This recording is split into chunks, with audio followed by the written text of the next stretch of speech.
तो लगातार हम बात कर रहे हैं 2024 के रण की, जिसमें तमाम राजनीतिक दल इस रण में उतरे हुए हैं। प्रचार प्रसार जोरों पर चल रहा है। 19 तारीख को वोटिंग होनी है, लेकिन उससे पहले जो भारतीय जनता पार्टी के स्टार प्रचारक हैं वो उत्तराखंड का दौरा कर रहे हैं, जनता को विकास कार्यों के बारे में बता रहे हैं। और सबसे खास बात यह है कि यहाँ पर एक भी मौका जो है विपक्षी दल कांग्रेस को घेरने का नहीं छोड़ा जा रहा है, चाहे वो प्रधानमंत्री हो या फिर आज आए रक्षा मंत्री राजनाथ सिंह। उन्होंने जिस तरीके से कहा है कि जिस तरह डायनासोर खत्म हुए हैं उसी तरह कांग्रेस भी कभी विलुप्त हो जाएगी।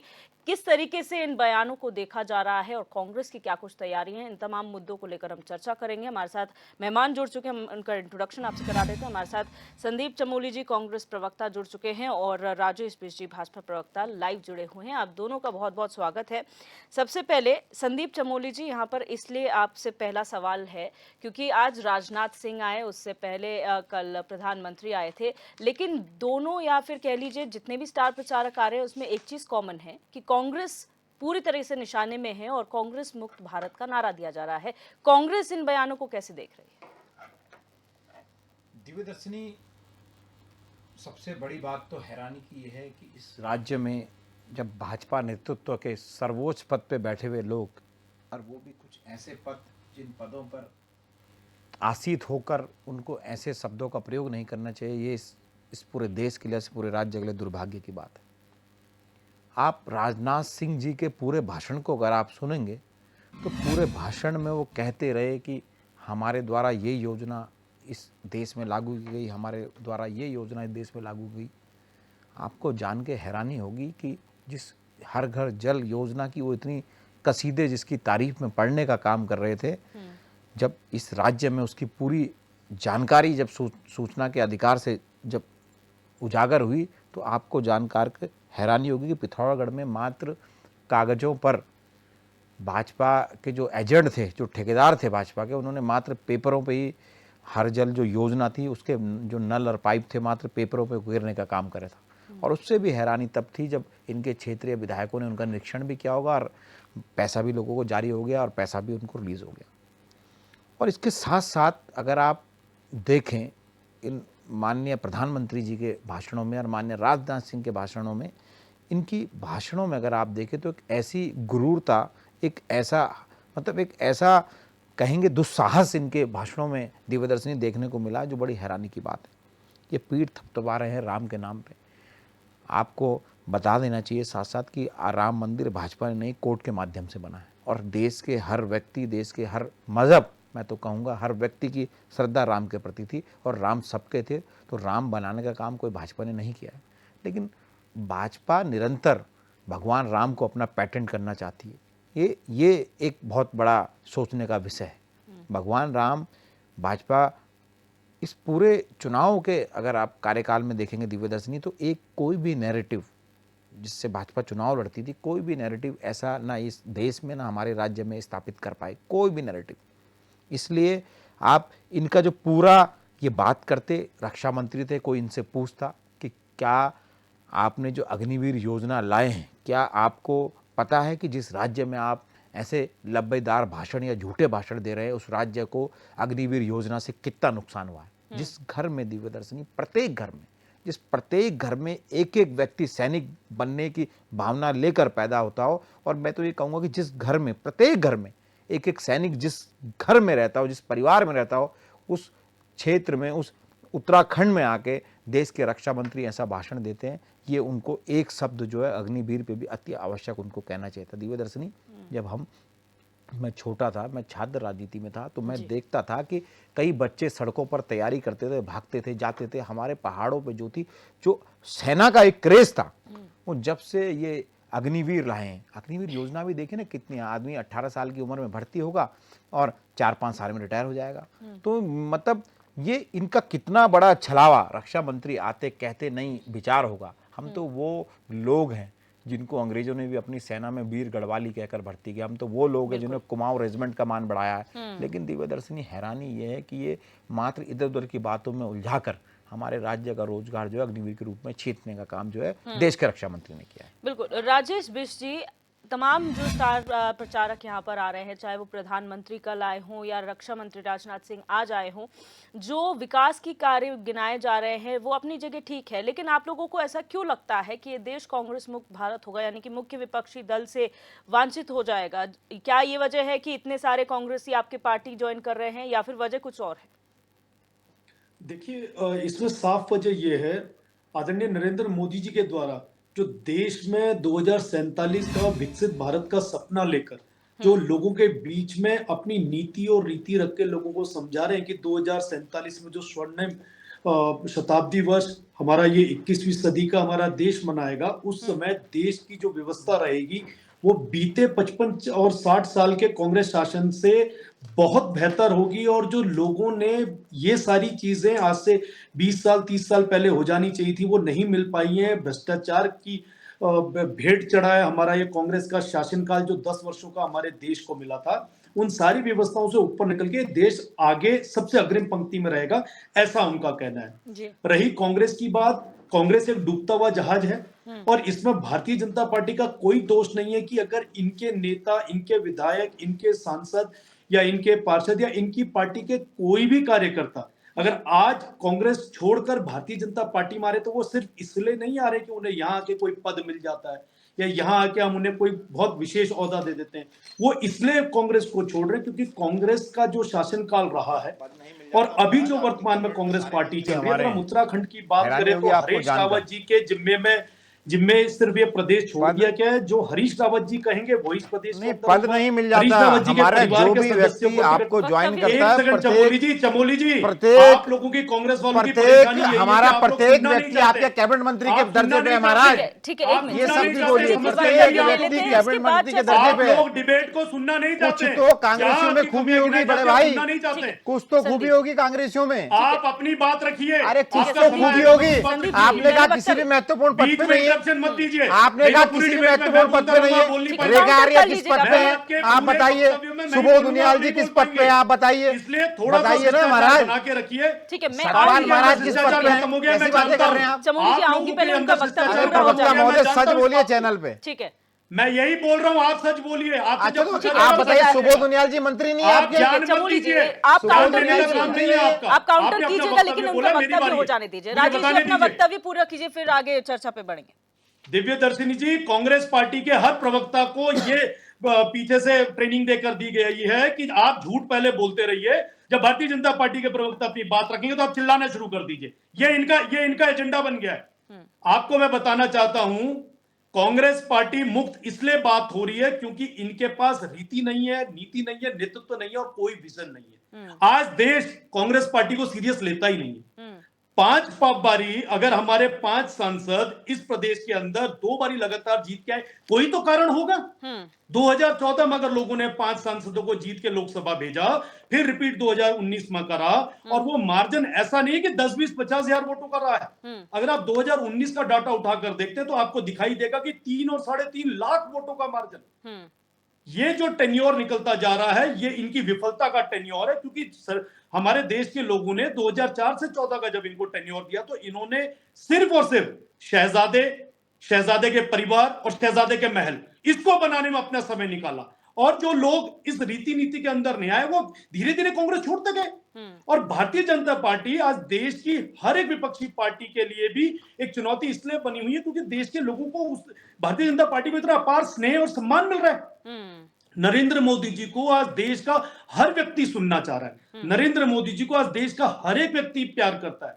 आज 140 करोड़ जनता को अगर आस है तो सिर्फ नरेंद्र मोदी जी से है। इसीलिए भारतीय जनता पार्टी 2024 का चुनाव भी बहुत बड़े मार्जिन के साथ जीतने वाली है और हैट्रिक लगाने वाली। और जो 400 पार का हम नारा दे रहे हो, खामखाई नहीं दे रहे लोगों के बीच में। जब हमारा आम कार्यकर्ता जाता है, जबकि हम लोगों ने 3-3.5 लाख वोट का मार्जिन पिछले 2019 के चुनाव में रखा है, जब यही मार्जिन हम 2024 में 5 लाख वोटों का कर रहे हैं तो आपको दिखाई देगा कि कांग्रेस के पास 2024 के चुनाव के लिए इनके पास कैंडिडेट ही नहीं मिल रहे थे। जी। जितने कैंडिडेट आज खड़े हैं, ये विधानसभा का चुनाव भी नहीं जीत पाए हैं। कितना दुर्भाग्य है इनका, देखिए। और ये उंगली उठाने का काम भारतीय जनता पार्टी में करे, जो विश्व की सबसे नंबर 1 पार्टी है, सबसे ज्यादा कार्यकर्ता इस पार्टी के पास आज की तारीख में।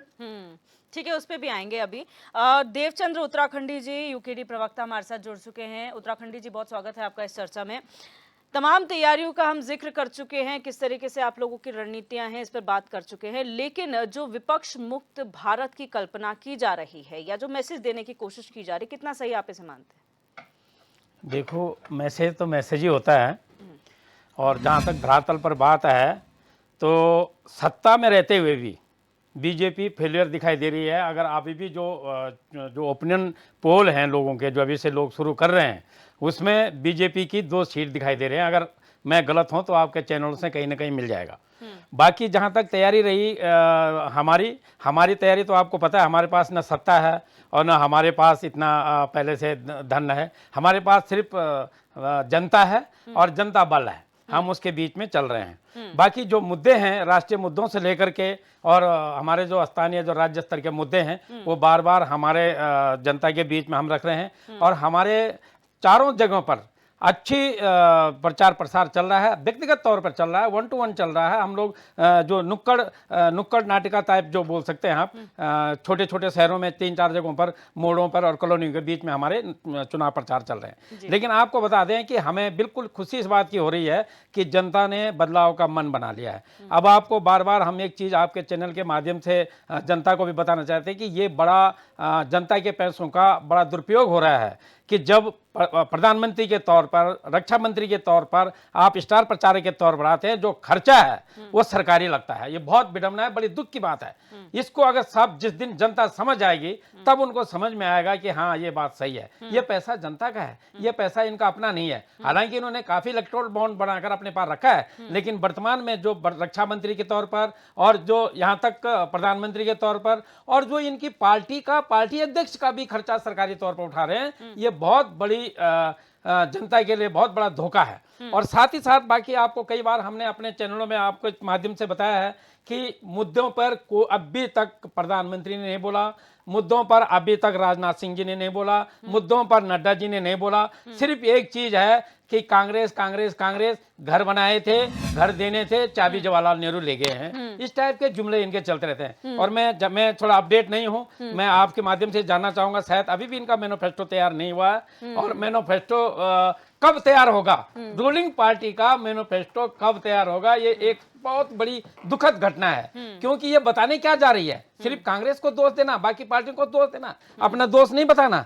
और जहां तक बार बार ये सवाल आता है कि ये परिवारवाद, तो मैं यहाँ पर थोड़ा कांग्रेस की तरफ से बोलूं कि कांग्रेस ने वास्तव में परिवारवाद में क्या है, और पहले देश की सेवा की है। और इनका परिवार पहले है, इनका जितने आप देखेंगे, इन्होंने परिवार बैकडोर से भर्ती हर चीज अपनों के लिए की है। तो ये अपने गिरेबान में झांक के देखें और तब जनता के साथ बात करें। जनता के सामने ये जाकर के कि मेरी राम राम कह देना, ये एक धर्म के नाम पर जो ये राजनीति है, ये गलत है। राम राम कह देना तो ऐसे ही बोल देते वहीं से कि राम राम कह देना। यहाँ आकर के आप हर जनता को जो घर में है उनको राम राम कह देना बोल करके दुनिया को बेवकूफ समझते हो, लेकिन नहीं। आज की डेट में जनता सजग है और जनता ने अपने मुद्दे सेट किए हुए हैं, अपने क्वेश्चन सेट किए हुए हैं। और ज्यादा दूर नहीं, आप देख सकते हैं कि पीछे जो है जितने भी पूर्व फौजी हैं, जितने पूर्व सैनिक हैं, उन्होंने तो एकदम मन बना लिया है कि भाजपा भगाओ और देश बचाओ। ये सिर्फ उत्तराखंड में नहीं बल्कि पूरे भारत में है। वहीं जो क्षत्रिय समाज का जो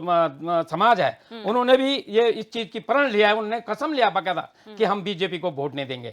तो इस प्रकार की बगावत के बाद ये क्या जुमला फेंक रहे हैं इस बार 400 पार। और जो ये बात बोलते हैं कि कुछ ना कुछ तो हुआ होगा, ये 2022 के चुनाव में हमने देखा है और अभी भी देख रहे हैं कि इनके पास हो सकता है कि इन्होंने कहीं ना कहीं अपने जो वोटिंग मशीन जो ईवीएम है उसका सारा, और जो इनके पास जो भ्रष्ट जो लोग हैं उनके वजह से ये आंकड़ा बोल रहे होंगे, अन्यथा ग्राउंड पर कुछ नहीं है। ठीक है, हमारे साथ वरिष्ठ पत्रकार प्रेम पंचोली जी भी जुड़ चुके। पंचोली जी, बहुत स्वागत है आपका इस चर्चा में। लगातार हम, क्योंकि बहुत कम समय बचा है, इसलिए पार्टियों की तरफ से जो प्रचार प्रसार किया जा रहा है उसका जिक्र लगातार कर रहे हैं, उस पर चर्चा हो रही है। लेकिन जैसे प्रधानमंत्री आए स्टार प्रचारक के तौर पर, रक्षा मंत्री राजनाथ सिंह आज आए हैं स्टार प्रचारक के तौर पर, एक चीज बहुत देखने को मिली है, कांग्रेस टारगेट पे है और कांग्रेस मुक्त भारत का नारा दिया जा रहा है एक तरीके से। क्या वजह मानते हैं इसके पीछे और क्या ये सही है कि विपक्ष नहीं होगा भारत में?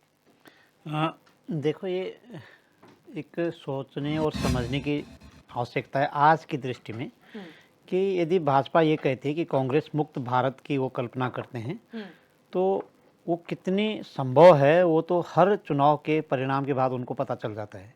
किसी भी दल को अगर कांग्रेस ये कह दे कि भाजपा मुक्त हम करेंगे तो कांग्रेस को पता चल जाता है, और भाजपा कह रहे तो भाजपा को भी पता चल जाएगा 4 जून के आसपास, या 4 जून को या उससे पहले धीरे धीरे सब कुछ अंदेशा हो जाता है कि मुक्त हुआ कि अवमुक्त हुआ, ये सब चीज़ें उनके सामने आ जाएगी। लेकिन जिस तरह से चुनाव का जो प्रचार चल रहा है, उन प्रचारों में एक बात सामने आ रही है कि 75% से ऊपर जो उन्होंने अपने अपने मैनिफेस्टो में, न्याय पत्र में, मैनिफेस्टो में, घोषणा पत्र में या संकल्प पत्र में जो भी गारंटी वाली चीज़ें वो दे रहे हैं, उसमें कहीं पर भी टिकाऊ विकास की बात नहीं की गई है। सब जगह मुफ्त और फ्री की बात की गई कि हम ये भी फ्री कर देंगे, वो भी फ्री कर देंगे, वो मुफ्त कर देंगे, हम इतना रोजगार पैदा कर देंगे। टिकाऊ विकास की बात अब तक किसी भी राजनीतिक दल ने नहीं की है। उसका एक संकेत आप देख रहे होंगे कि अगर हम कांग्रेस भाजपा की बात करते हैं तो उनके साथ यदि लोग दिखाई देते हैं तो इतना पुराना दल है। ठीक है, राजनीति में सफलता भाजपा को बहुत बाद में मिली है, लेकिन कंपटीशन में दोनों एक ही बार शुरू हुए हैं। हो सकता है भाजपा का अलग नाम रहा होगा उस दौरान और वो राजनीतिक हिसाब से मजबूत नहीं थे, लेकिन जो संगठनात्मक हिसाब से वो कांग्रेस के प्रतिशोधात्मक काम कर रहे थे, वो किसी से छुपा नहीं है। भले उसको राजनीतिक स्टेज पे नहीं कहा उन लोगों ने, लेकिन वो एक संगठन के रूप में, एक राजनीतिक कार्यकर्ता के रूप में उन्होंने प्रतिशोध का काम किया है और ऐसा काम किया है कि वो आज सत्ता में है, उसका प्रतिफल ये है। लेकिन जब सत्ता में आए तो सत्ता में आने के बाद उनकी जो सोशल रिस्पॉन्सिबिलिटी की वो ताकत दिखा रहे थे, वो ताकत कहीं ना कहीं भाजपा की अब पूरा राजनीतिक हो गया, उसका दलगत राजनीतिक हो गया। वैसे राजनीति खराब नहीं है, अगर कोई शुद्ध राजनीति करे तो आम आदमी की बात उसमें होती है। लेकिन भाजपा, कांग्रेस और तमाम दलों ने जब अपने घोषणा पत्र निकाले हैं, बजाय उत्तराखंड में 2 ही दलों का डंका पीटता हुआ दिखाई दे रहा है, लेकिन हम पूरे देश की बात करेंगे तो अलग अलग दलों ने भी, जितने ने भी वो पत्र निकाले जो चुनाव के दौरान जो मैनिफेस्टो निकाले जाते हैं, उसमें 75% से ऊपर जो बातें की गई है, मुफ्त की बातें की गई है। माना हम आम जनता है, हमने समझ लिया कि ये सब चीज़ें हमें मुफ्त मिलने वाली है, तो जनता ये भी तो समझती है कि मुफ्त कहाँ से आएगा, ऊपर से आसमान से तो गिरेगा नहीं, है ना, आसमान से गिरेगा नहीं, तो हम ही लोगों से लिया गया और हम ही को दिया गया। यानी कि मेरा गीत मुझे ही सुनाया गया। अब हम लोगों को निर्णय करना, जो वोटर्स है उनको निर्णय करना कि तुम्हारा गीत तुम्हें किस भाषा में सुनाया जा रहा है, सुरीली भाषा में या बेसुरा, या उसमें कुछ शब्द बाग दिखाई दे रहे हैं। पर कुल मिलाकर के जो इस दौरान उत्तराखंड की 5 सीटों में से 1 सीट पे जो दिखाई दे रहा है, वो एक ऐसा संकेत कर रहा है कि उसमें 17 साल से लेकर के 28 साल के बीच के युवा उस जुलूस में दिखाई दे रहे हैं। और वो किसी चंदे से, किसी धंधे से, अपनी मनी पॉकेट मनी जो माँ बापों द्वारा दी जाती है, उस खर्चे से वो उस व्यक्ति के साथ, उस युवा के साथ खड़े। वो खुद भी 26 साल का युवा है। तो ये प्रतिशोध, मैं तो इसको प्रतिशोध नहीं मान रहा हूं, मैं एक संकेत मान रहा हूं कि क्या इतने युवा नाराज हैं? पिछले 23 सालों से क्या इतने युवा नाराज हो गए राजनीतिक दलों से? क्योंकि युवाओं के कंधे के ऊपर कोई भी राजनीतिक दल बंदूक रखता था और फायर कर देता था हर चुनाव में, लेकिन इस बार जो बंदूक है वो युवाओं के कंधों पे नहीं है, राजनीतिक दलों के। एक इंडिपेंडेंट कैंडिडेट जो 26 साल का है मात्र, जिसको अभी अपनी तैयारी करनी है आगे पढ़ने की, वो चुनाव मैदान में उन युवाओं ने, उसी 26-27 साल के युवाओं ने, 17 साल से 28 साल के बीच के युवाओं ने उनको उसके समर्थन में सड़कों में दिखाई दे रहे हैं। आप यकीन नहीं करेंगे कि बीते हुए दिन जब उनकी जुलूस निकला तो 40 किलोमीटर लंबा जुलूस उसको वोट पड़े ना पड़े, उस वोट का जो परिणाम है वो क्या आता है वो तो हम नहीं बता सकते अभी, लेकिन जो दिखाई दिया है वो एक संकेत है कि इतने युवा इस प्रदेश की सत्ता से नाराज हुए पिछले 23 साल से। तो अच्छा हो कि जो दिन कम बचे हुए हैं वो अच्छी बात करें, अपने न्याय पत्र में, अपने घोषणा पत्र में, अपने मैनिफेस्टो में इस बात को लिखें कि हम आम नागरिक की सेवा टिकाऊ विकास से कैसे कर सकते हैं। उस बात पे आज तक किसी भी स्टार प्रचारक ने ऐसी बात नहीं की है। हो सके वो ढपली बजा के चले गए होंगे, लेकिन उस ढपली में कहीं भी टिकाऊ विकास की बात नहीं की गई है, जो सबसे बड़ा दुखद है। लेकिन लोगों की आस्था बहुत ज्यादा है, लोगों का विश्वास बहुत ज्यादा है कि जो हमारे शीर्ष नेता हैं, जो इस समय हमारे प्रधानमंत्री है, वो लोगों का मन नहीं तोड़ेंगे, ऐसा आम लोग कहते हैं। पर लोग सिर्फ सुनना ही चाह रहे हैं कि चलो आज नहीं तो कल तो फलानी जगह आ रहे हैं, वहां तो बोलेंगे कुछ, अब पता नहीं कब बोलेंगे। ये 19 तारीख तक तो अभी ऐसा ही चलने वाला है। बिल्कुल, उम्मीद यहाँ पर जगी हुई है। राजेश बिष्ट जी, जब हम कहते हैं आरोप प्रत्यारोप की राजनीति कोई नई नहीं है, बहुत लंबे वक्त से इसी तरीके से आरोप प्रत्यारोप हो रहा है, लेकिन एक समय था जब भारतीय जनता पार्टी मेजॉरिटी में नहीं, कहीं भी नहीं थी और मेजॉरिटी कांग्रेस की थी। उस वक्त भी अगर कांग्रेस ने अगर दिया भी होगा बीजेपी मुक्त का नारा, लेकिन आज वो सच नहीं है। आज आप लोग बाकायदा डबल मेजॉरिटी से और देश की सबसे बड़ी पार्टी, दुनिया की सबसे बड़ी पार्टी अपने आप को कहते हैं। तो कोई भी पॉलिटिकल पार्टी आपको लगता है इस डेमोक्रेसी में, इस देश में खत्म हो जाएगी, चाहे किसी भी रीजन से हो? देखिए, रीजंस ऐसा होता है, कोई भी पार्टी बहुत आसानी से इतने ऊंचे पायदान पे नहीं पहुंचती है। इसके लिए बहुत मेहनत करनी पड़ती है, जमीनी स्तर पे मेहनत करनी पड़ती है। आज भारतीय जनता पार्टी की जब हम बात करते हैं और बड़े गर्व से बोलते हैं कि विश्व की सबसे बड़ी पार्टी है, तो इसके पीछे हमारे नेताओं का, हमारे कार्यकर्ताओं का, देश के लोगों का पूरा समर्थन भी है और स्नेह भी है।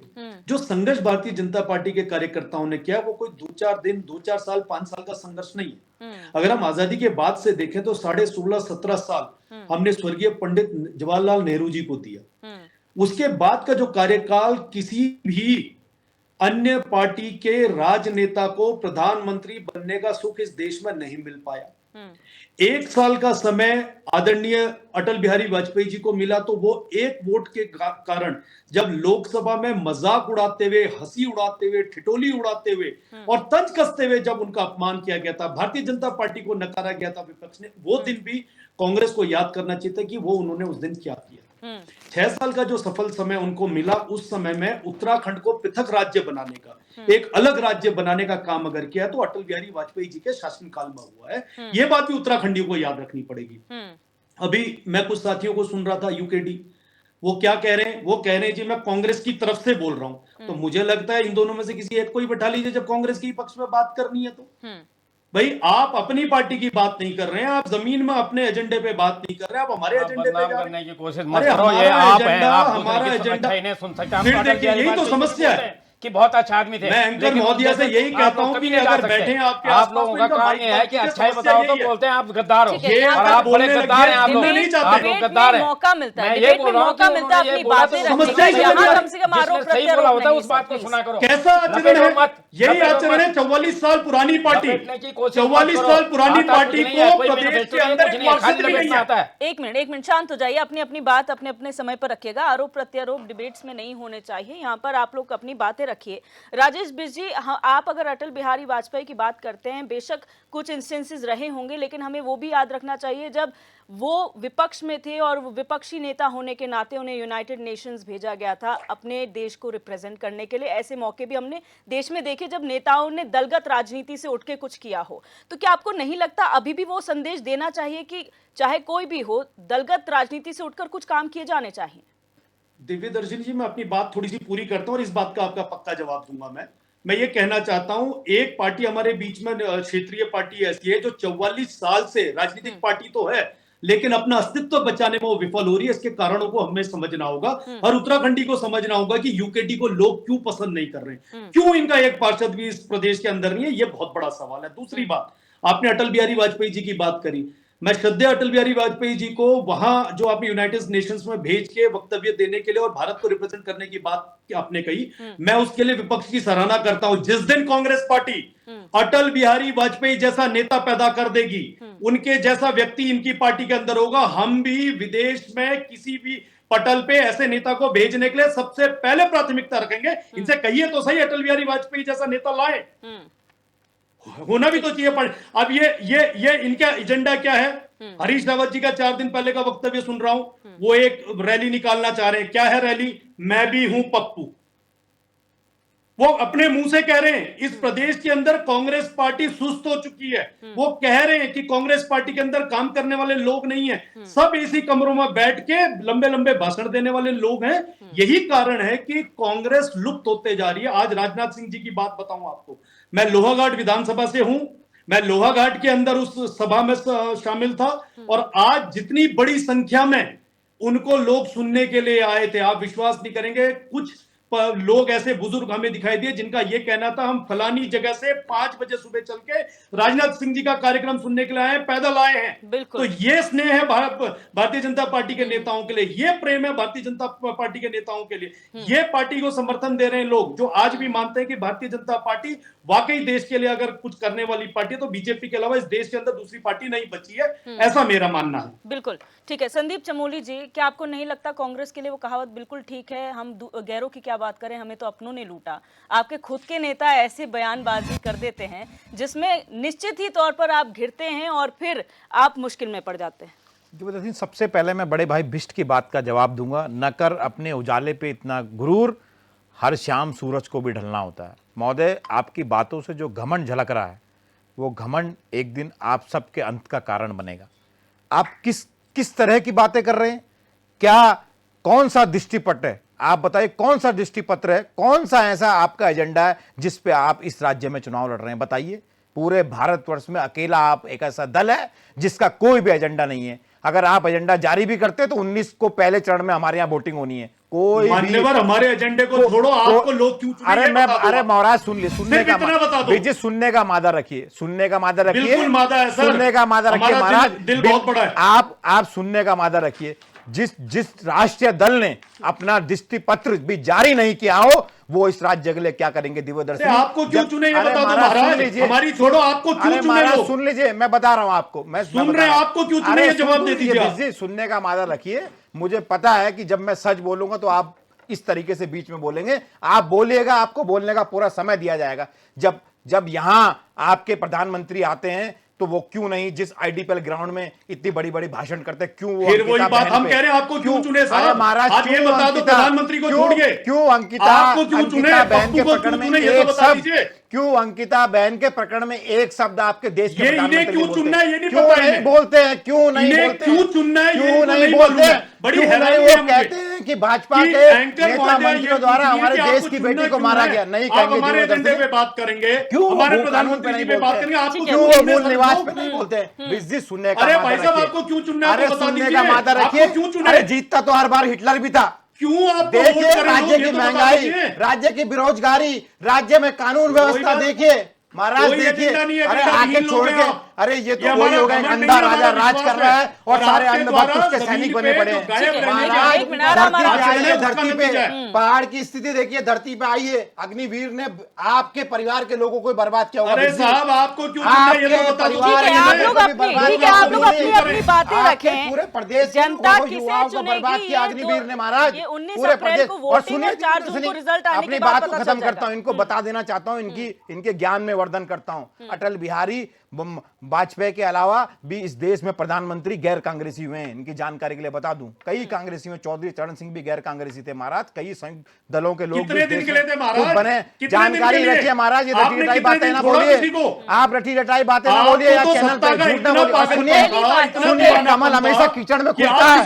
अब आप पूरे देश का कीचड़ इकट्ठा कर रहे हैं, तब आप कमल खिलाएंगे, तब आप कमल खिलाएंगे महाराज। आपके घर में तो 400 का सिलेंडर है, 400 का, वो 1200 का मिल रहा है। आप पूछेगा अपनी माताओं बहनों से, अपनी धर्मपत्री से, 400 का सिलेंडर 1200 में मिल रहा है महाराज। और कितनी लकीर पीटेंगे आप? 10 वर्ष अब आपका राज हो चुका है सेंटर में। ठीक है, हम नया अध्याय आपका शुरू होने वाला है। इस राज्य में 10 साल आपको हो चुके हैं, लेकिन आज भी आप हम लोगों को कोस कर राज्य की सत्ता हासिल करना चाहते हैं। बिजी, धरातल पे आइए, महंगाई देखिए, अपने घर के बेरोजगारों को देखिए, कानून व्यवस्था देखिए, तब जाके राष्ट्रीय चैनलों पे आके बड़ी बड़ी बातें करिए। नरेंद्र मोदी जी परिवार की बात करते हैं, उन्हें कहिए पहले अपनी धर्मपत्री को अपने पास लाइए, तब उनका परिवार संयुक्त होगा।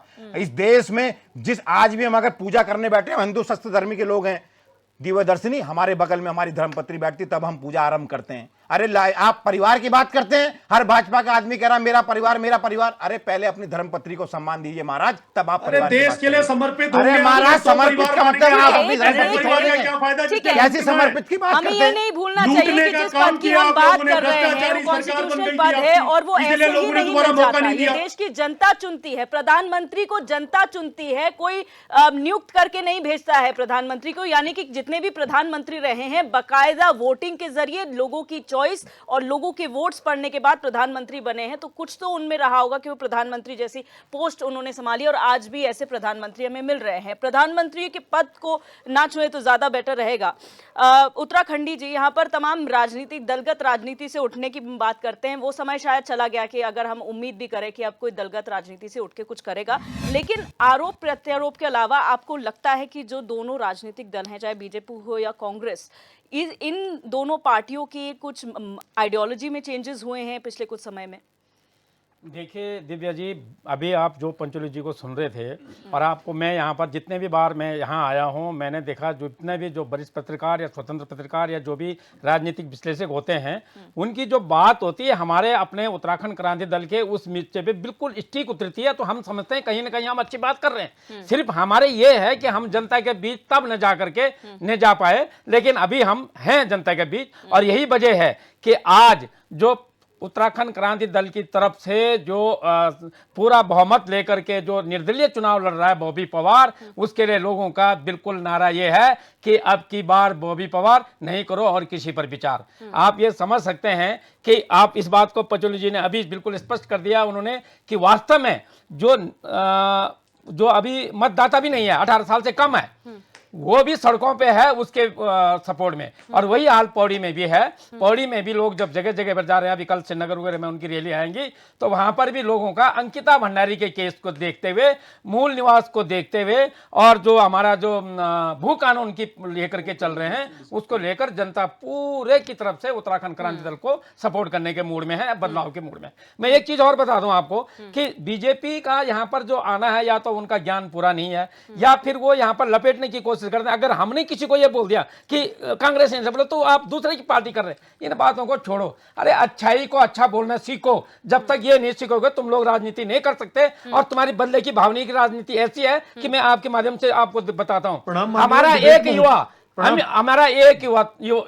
मोहित डिमरी अपने एक कुछ लोगों के साथ जो हमारी मूल निवास और भू कानून संघर्ष समिति को लेकर के प्रधानमंत्री से मिलना चाहता था। उन्होंने बकायदा उसका लेटर दिया कि मैं प्रधानमंत्री से मिलूंगा अपने इन मांगों को लेकर। ये हमको यहीं पर इसी चैनल में बहुत सारे वरिष्ठ पत्रकारों ने, वरिष्ठ लोगों ने सलाह दी थी कि आप अपने मुद्दे लेकर के जाएं उनके पास। और जैसे ही ये सूचना मिलती है, उन सबको पुलिस हिरासत में लेकर के पुलिस लाइन में नजरबंद किया जाता है। ये कहाँ की राजनीति है? ये बदले भावने की राजनीति है। ऐसा ही बहुत पहले हुआ जब सरकार का पुतला फूंकना, ये गडकरी ने भी बोला इस बात को बहुत पहले कि ये विरोध जताना सरकार के प्रति, उनकी बुराइयों के प्रति आम जनता का हक है।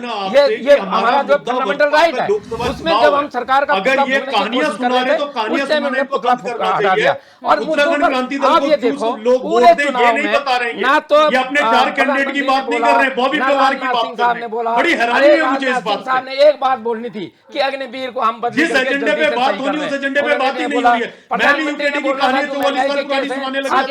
मैं भी कांग्रेस की 70 साल पुरानी स्मृति ईरानी ने हाथ बोलना था। मैं एक महिला हूं और अंकिता भंडारी, किरण नेगी के साथ जो अन्याय हुआ है उसके लिए मैं एक जो है अपना वक्तव्य देकर जल्दी से जल्दी कार्रवाई करूंगी। अरे करते ना करते हो तो तुम्हारा जुमला था, लेकिन इतना तो बोल देते। पर नहीं, तुम आप बीजेपी की जो बदले की भावना की राजनीति और उसके बाद उनकी जो दलगत की राजनीति, धर्म के नाम पर राजनीति, फूट डालो की राजनीति जो चल रही है, वो बदलाव की बाहर ला रही है। और जैसे अभी पंचोली जी ने बोल दिया कि ये किसी भी राजनीतिक दल ये ना सोचे कि अब हम ही रहेंगे आगे तक, ऐसा कभी नहीं हुआ। कांग्रेस को 60 साल बने रहने में 60 साल लगे और आपको 60 साल भी कांग्रेस का क्या नाम बोलते हैं बराबरी करने के लिए लगा। और 10 साल बीत गए, अब चुटकी में नीचे आओगे 2024 के चुनाव में 4 जून को अपना परिणाम देख लेना। बिल्कुल। प्रेम पंचोली जी, यहाँ पर हम जब प्रचार प्रसार की बात कर रहे हैं तो यूकेडी हमेशा एक बात कहती है कि हमारे पास मुद्दे हैं लेकिन हमारा धन बल नहीं है, हम उतने स्ट्रांग ऑर्गेनाइजेशन के तौर पर नहीं है। तो क्या आप ये मानते हैं कि आज ये दो राष्ट्रीय दल अगर उत्तराखंड में चुनाव लड़े हैं, कहीं भी चुनाव लड़ रहे हैं, तो धन बल बहुत मेजर रोल प्ले करता है और मुद्दे होने के बावजूद भी उत्तराखंड क्रांति दल वो नहीं कर पा रहा जो ये दो राष्ट्रीय दल कर जा रहे हैं? देखो, मैं किसी दल के लिए कुछ कह नहीं सकता, लेकिन मैं एक सैद्धांतिक बात कहना चाहता हूँ कि जो भी संगठन, ग्रुप, समूह, दल किसी आंदोलन से निकलते हैं वो राजनीतिक हिसाब से सफल नहीं हो पाते हैं। ये एक दृष्टि है, ह्यूमन नज़रिया है, एक मानव का एक नज़रिया है कि उत्तराखंड क्रांति दल एक आंदोलन से निकला हुआ संगठन है, तो वो राजनीतिक हिसाब से सफल होना मुश्किल है, क्योंकि आंदोलनकारी जो हैं वो एग्रेसिव रहते हैं किसी भी चीज़ को लेकर के, और पॉलिटिकल कार्यकर्ता जो है मुलायम नज़रिया उनका रहता है, उनका दृष्टिकोण मुलायम रहता है। अगर किसी ने उनको ज़ोर से बोल भी दिया तो वो थोड़ा सहन भी कर लेते हैं। लेकिन जो आंदोलनकारी संगठन है वो सच्चे रहते हैं, उनको दिख रहा कि ये रास्ता ठीक नहीं तो उसके लड़ भिड़ने के लिए तैयार हो जाते हैं। तो जो इस विचार से, इस दृष्टि से आगे राजनीतिक संगठन के रूप में आया होगा, वो सफल असफलता उनके सामने है। क्योंकि मैं इस बात को इसलिए कह सकता हूँ कि आज मुझे यूकेडी के बहुत सीनियर कार्यकर्ता मिले, बहुत संरक्षक हैं यूकेडी उत्तराखंड क्रांति दल के। मैंने उनको बोला कि आप कहाँ पर देख रहे हैं आज आप अपने को? तो उन्होंने मुझे 2 टूक शब्दों में कहा कि बेटा ऐसा है, मैंने तो उनको बोल दिया था कि यूकेडी अब ख़त्म करो, क्योंकि गांधी जी ने भी कांग्रेस को बोला कि कांग्रेस ख़त्म करो, लेकिन कांग्रेस मानी नहीं तो गांधी जी को खुद ही क्विट होना पड़ा। तो अब वो बुजुर्ग थे, मैंने उनको बोल नहीं पाया कि आप अलग हो जाते अगर आपके समझ में नहीं आई बात। वो चुनाव राज्य बनने के बाद एक बार चुनाव जीते, उसके बाद दोबारा नहीं जीते वो चुनाव। तो उन्होंने साफ शब्दों में कहा कि मैंने बोल दिया था कि अब यूकेडी का काम हो गया, राज्य बन गया है, अब आप अलग अलग जो जाना चाहता है अपना काम कीजिए। ये आंदोलनकारी से निकला हुआ संगठन है। इसको राजनीतिक हिसाब से वोट बैंक बनाना, वोट को इकट्ठा करना, रिसोर्स को इकट्ठा करना इनकी कला नहीं है। इनके पास जो कला है कि मुद्दों पे अडिग रहना और सरकार से मनवाना, ये इनकी कला है। लेकिन जो सरकार के अंदर हैं और उनको अपनी बात सरकार से मनवाना, उसके पीछे का अलग चरित्र रहता है। तो ये दोनों चीज़ें यूकेडी के विचार पे नहीं मेल खाती है, इसलिए यूकेडी बहुत जल्दी आगे भी नहीं बढ़ पा रही, पीछे भी नहीं बढ़ पा रहे, ख़त्म भी नहीं हो पा रहे। क्योंकि अगर डिसमिस हो जाए तो उत्तराखंड का समाज क्या कहेगा कि हमने इसलिए यूकेडी को समर्थन किया था। क्योंकि यूकेडी के बैनर के पीछे सभी लोग थे, उसमें ऐसा नहीं है। कांग्रेस में बहुत सारे लोग ऐसे हैं जिन्होंने आंदोलन में लाठी डंडे खाए हैं, भाजपा में भी ऐसे लोग हैं जिन्होंने लाठी डंडे खाए हैं, जेल भी गए हैं। सभी दलों के लोग यूकेडी के बैनर पर उन्होंने लड़ाई लड़ी है, और सर्वाधिक जो लोग थे जो नेतृत्व कर रहे थे वो यूकेडी के लोग थे, बाद में जो यूकेडी का नेतृत्व कर रहे थे। लेकिन कुल मिलाकर के ये है कि जब हम आज की दृष्टि में 21वीं सदी में जब हम लोकसभा चुनाव की बात करते हैं कि आज अगर आप प्रचार करने भी नहीं जाएंगे, अपने घर बैठे आप अपने मोबाइल में अपना वक्तव्य बोल देंगे तो घर घर में आपका वक्तव्य सुनाया जाएगा। आज सवाल इस बात का है कि उत्तराखंड के 13 जिलों के 13 गांव मतलब 13 क्लस्टर, उसके अंदर और गांव भी हो सकते हैं, वो नाराज हैं। वो कह रहे हैं हम वोट देने नहीं जाएंगे। मैं आज निर्वाचन आयोग में बैठा हुआ था, तो वो निर्वाचन आयोग जो है प्रत्येक जिलाधिकारी को कह रहा है कि आप उन ग्रामीणों के पास जाइए और उनको वोट देने भेजिए, उनके लिए जो भी कुछ करना है कीजिए। ये वक्त ऐसा है कि उनकी पावर तो, हमारे जो प्रतिनिधि है उनकी पावर तो आजकल उनके पास कोई पावर है नहीं। जो हमारे ब्यूरोक्रेट्स हैं उनके पसीने छूट गए उनको मनाने के लिए। वो जो 13 क्लस्टर हैं राज्य के, प्रत्येक जिले का एक क्लस्टर है जो नाराज हो करे, हाँ सड़क नहीं तो वोट नहीं, बिजली नहीं तो वोट नहीं, हेल्थ नहीं तो वोट नहीं, अलग अलग डिमांड है, छोटी छोटी डिमांड है। ये छोटी डिमांड जो है राष्ट्रीय राजनीति को प्रभावित करती है।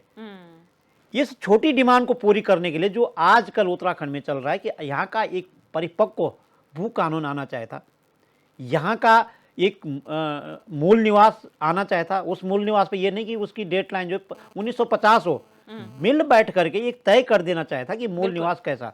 तो कई सारे सवाल हैं जो राजनीतिक दलों ने अपने क्या बोलते हैं उसको, दृष्टि पत्र, न्याय पत्र, संकल्प पत्र, घोषणा पत्र, जितने भी पत्र चुनाव लड़ने के लिए लाते हैं उन पत्रों में कहीं पर भी ये दिख नहीं रहा है। अगर हम राष्ट्रीय मुद्दे की बात करते हैं तो हमारे उत्तराखंड में राष्ट्रीय मुद्दा फिर मिलिट्री का रह जाता है कि हमारे नौजवान, हमारे बच्चे, हमारे भाई, हमारे बुजुर्ग जो रिटायर होने वाले रिटायर हो चुके हैं, मिलिट्री बाहुल्य राज्य है ये।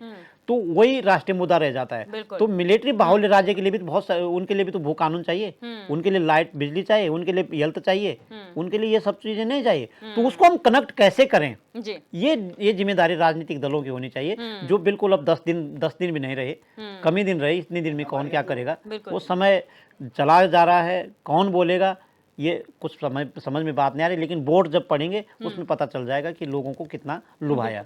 संदीप चमोली जी, यहाँ पर जो नैरेटिव सेट किया जा रहा है कांग्रेस के प्रति, आप लोग कैसे लड़ेंगे उसके खिलाफ? क्योंकि लगातार एक तरफ तो आप लोग कहते हैं कि कांग्रेस दावा कर रही है 5 सीटें जीतने का और अपनी खोई हुई जमीन वापस पाने का, लेकिन जो कहा जा रहा है कांग्रेस मुक्त भारत, वो तो हो ही रहा है, धीरे धीरे आपके खुद के नेता जा रहे हैं। तो कैसे आप इसे कंट्रोल करेंगे, इस नैरेटिव को चेंज करेंगे?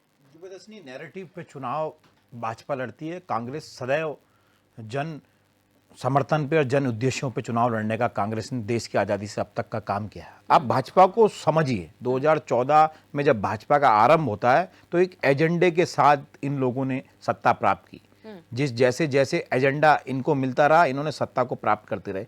लेकिन इस बार ये लोग किसी भी प्रकार का एजेंडा साबित नहीं कर पाए। अब आप देखिए, राजनाथ सिंह के पूरे व्यक्तित्व को सुनिए। देश के रक्षा मंत्री कहते हैं कि भ्रष्टाचार इस देश का सबसे बड़ा मुद्दा है। आपको जान के हैरानी होगी, इस पूरे भारतवर्ष में सबसे ज्यादा भ्रष्टाचार करने वाले लोग आज भारत जनता पार्टी के सदस्य हैं, या जो नहीं है वो निरंतर सदस्य बन रहे हैं। पूरे देश में जहां जहां चुनाव, पहले चरण, द्वितीय चरण, चतुर्थ चरण, जितने भी चरणों में, 7 चरणों में चुनाव है, सभी चरणों से पहले पहले देश में प्रत्येक व्यक्ति जो है भाजपा को ज्वाइन कर रहा है। पर वो तो कह रहे हैं कि ऐसा कोई व्यक्ति नहीं है इस देश या दुनिया का जो भारतीय जनता पार्टी पे भ्रष्टाचार का आरोप लगा दिव्य दर्शनी, भारतीय जनता पार्टी के भ्रष्टाचार की जो अगर आप लिस्ट देखेंगे, आप शारदा घोटाला देखिए, आप कारगिल में जो ताबूत घोटाले में जो कील घोटाला था वो देखिए, आप मिलन देवगौड़ा को देख सकते, आप एक बहुत लंबा शासनकाल अजीत पवार को देखिए, एक लंबा जो भ्रष्टाचारियों की लंबी लिस्ट जो है भाजपा के लोगों के पास। लेकिन समस्या क्या है, सावन के अंधे को, सावन में जो व्यक्ति अंधा होता है दिव्य दर्शनी, उसको सिर्फ हरा ही हरा दिखता है, और भाजपा में नहीं, भाजपा में ऊपर से नीचे तक सावन के अंधों की भरमार पड़ी हुई है। तो इनको प्रत्येक चीज हरा ही हरा दिखता है। आप हमारे बड़े भाई प्रवक्ता महोदय डीडी हाट से बैठे, इन्हें बताइए कि मूल निवास में क्या मूल निवास पे देश के प्रधानमंत्री कुछ बोलेंगे?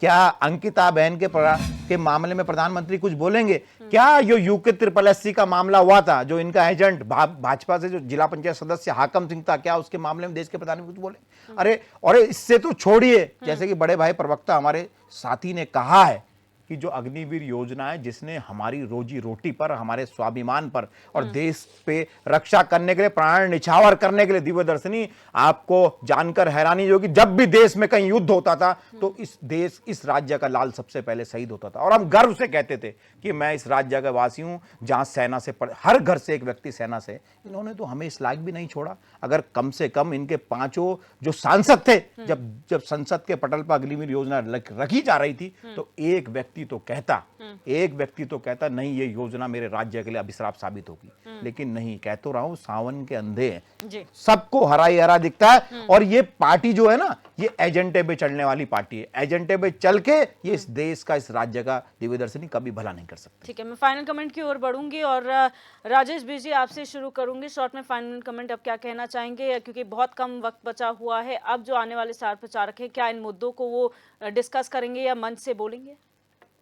दिव्य दर्शनी जी, मुझे बड़ा दुख होता है और बड़ी पीड़ा होती है जब कांग्रेस जैसी राष्ट्रीय पार्टी के विद्वान साथी इस देश की जनता को सावन के अंधे बोल रहे होते हैं। बड़ी पीड़ा होती है जब ये बात तो करते हैं यहाँ की शहादत की, यहाँ के वीर सैनिकों की, लेकिन मुझे ये भी याद आता है कि जब 2004 से 2014 तक इनकी सरकार रही, या 60 साल में कांग्रेस सरकार का भ्रष्ट शासन रहा, तो इन्होंने हमारे जवानों को बुलेट प्रूफ जैकेट, उनको नए नए जो जिस तरह के वेपन्स इस देश में आने चाहिए थे, जो नए नए टैंक आने चाहिए था, उसको देने के लिए बजट जारी नहीं किया। मुझे वो भी याद आता है कि भारतीय जनता पार्टी की अटल बिहारी वाजपेयी जी की सरकार थी, जिसने न्यूक्लियर बम को इस देश में पोखरण पे जाके सबसे पहले उसका क्या कहते हैं, टेस्ट किया। लेकिन ये भी समय रहा जब कांग्रेस ये सारा पैसा खा जाती थी। कांग्रेस का शासनकाल इस देश में दोबारा क्यों नहीं आ रहा है, राज्य में दोबारा क्यों नहीं आ रहा है? क्योंकि ये जिंदगी भर लुटेरे रहे हैं। भारतीय जनता पार्टी की जहां तक बात है, आज चीन जैसा सबसे शक्तिशाली देश जिसको देख के अमेरिका भी डरता है, भारत की तरफ आंख उठाने से पहले 10 बारी सोचता है। पाकिस्तान उसके घर के अंदर घुस के आज हम लोग उनके वहां पे जो भी आतंकवादी उनके संगठन थे, उनके कैंप थे, उसको तबाह करने का काम आदरणीय नरेंद्र मोदी जी के शासनकाल में हुआ है। आज जब इस देश की फौज को सबसे ज्यादा मजबूत और सशक्त बनाने का काम किया है, अग्निवीर योजना देके सशक्त बनाया है, वेपन्स लाने का काम किया है, अग्निवीर तो योजना ये खिसियाए हुए कांग्रेसी, ये खिसियाए हुए कांग्रेसी अग्निवीर योजना देके जिनके पास अपने दुख रोने के अग्निवीर अलावा योजना अपने देके आपको नेताओं के राज्य को पैर दबाने के मजबूत अलावा किया। इस देश के अंदर भ्रष्टाचार नहीं कर पाने का जो इनको दुख हो रहा है, यही कारण है कि इनको 2024 में जनता नकार रही है। ये बहुत बुरी तरीके से हारने वाले हैं। 400 पार का जो भारतीय जनता पार्टी का नारा, उसको निश्चित रूप से हम जीतेंगे। तीसरी बारी नरेंद्र मोदी जी इस देश के यशस्वी प्रधानमंत्री बन के देश की सेवा में लगेंगे। बिल्कुल। उत्तराखंडी जी, शॉर्ट में फाइनल कमेंट। दिव्या जी, कान पक गए हैं, अब की बार 400 पार और तीसरी बार प्रधानमंत्री बनने वाले हैं, ये महान जुमला है। और दूसरी बात, जो ये बिष्ट ऐसा ना हो कान से खून भी निकलने लग जाए पकने के साथ साथ। बिष्ट जी को मैं बता दे रहा हूं, पकने के साथ साथ खून भी निकल सकता है। और 30 साल टाइम से मैंने डॉक्टर सेना को में दिखा नौकरी करी लीजिए है और इनकी जितनी उम्र नहीं होगी, इससे ज्यादा मैंने नौकरी कर दी है। और इनको पता नहीं है, जो ये जुमले बता रहे थे कि चीन ये कर दिया। चीन भाई ने साहब, आप तो माफी करो, 44 साल में अपना चुनाव चिन्ह नहीं बचा पाया। महल जो है आपको तो जमीन दुख कब्जा होना कर दी है, चाहिए, पीड़ा इनकी होनी लाल चाहिए। आंखें कहाँ गई है, 44 इनको साल पता में नहीं अपना है। प्लीज चुनाव फाइनल नहीं बचा कमेंट, पाया। अरे फाइनल सुनो, कमेंट है, प्लीज पुलवामा आराम से हमला इनको कंक्लूड पता कीजिए नहीं, प्लीज। पर सैनिकों पर इतना झूठ मत बोलो। और इस बार सैनिक ही आपको ये जवाब झूठे लोग देंगे। हैं, और इसलिए नहीं आ सैनिकों रहे ने मन सत्ता बना में। दिया है एक सीट उत्तराखंड नहीं में जीत पा रही है। बीजेपी को कितने दुख की बात धरातल है। में ये नहीं धरातल बताएंगे में दिखाने एक के चीज, लिए। इनको और वोट सैनिक क्यों ही करना है। आपका जो है इस बार जो आपका 400 का आंकड़ा को सही करेंगे। और मैं फाइनल कमेंट से देता हूं, आपके चैनल के माध्यम से हमारे अब है सभी final comment। जितने भी कैंडिडेट चारों जगह पे हैं, मैं जनता से अपील करूंगा कि जब भी मतदान करें तो बीजेपी के 10 साल के रिकॉर्ड के जुमलों को ध्यान में रखकर करें। ठीक है।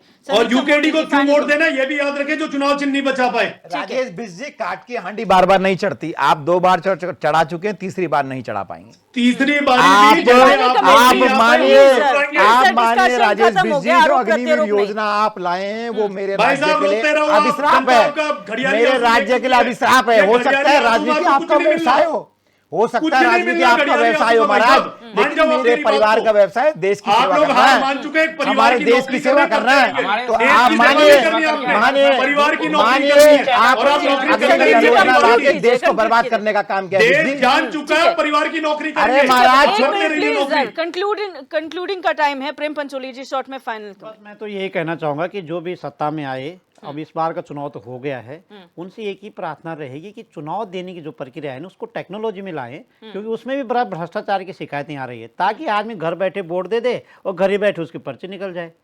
ये प्रक्रिया मुझे लगता है कि भारतीय जनता पार्टी बड़ी तेजी से बढ़ रही है आगे। जो विश्वास इन लोगों को है, सत्ता में आने के बाद अगर ये नया काम कर देंगे तो बड़ी उपलब्धि होगी इस देश की। बिल्कुल। आप सभी मेहमानों का इस चर्चा में जुड़ने के लिए बहुत बहुत शुक्रिया। आज हमने चर्चा की कि किस तरीके से स्टार प्रचारक भारतीय जनता पार्टी के इस प्रदेश में आ रहे हैं और साथ ही साथ जो सरकार की उपलब्धियां हैं वो तो गिना ही रहे हैं, लेकिन कांग्रेस पर वार है सीधा सीधा। और ये कहा जा रहा है कि जो विकास कार्य 10 सालों में हुए हैं उनके बिना पर अब कांग्रेस मुक्त भारत होने वाला है और कांग्रेस का कोई वजूद नहीं है। लेकिन अब जनता के ऊपर है कि वो किसका साथ देती है। क्या विकास के कार्य 10 साल के देखे जाते हैं या फिर बदलाव की ओर जनता संकेत करती है, ये आने वाला वक्त बताएगा। बहरहाल क्वेश्चन आवर में बस इतना ही। आप देखते रहिए HNN 24/7।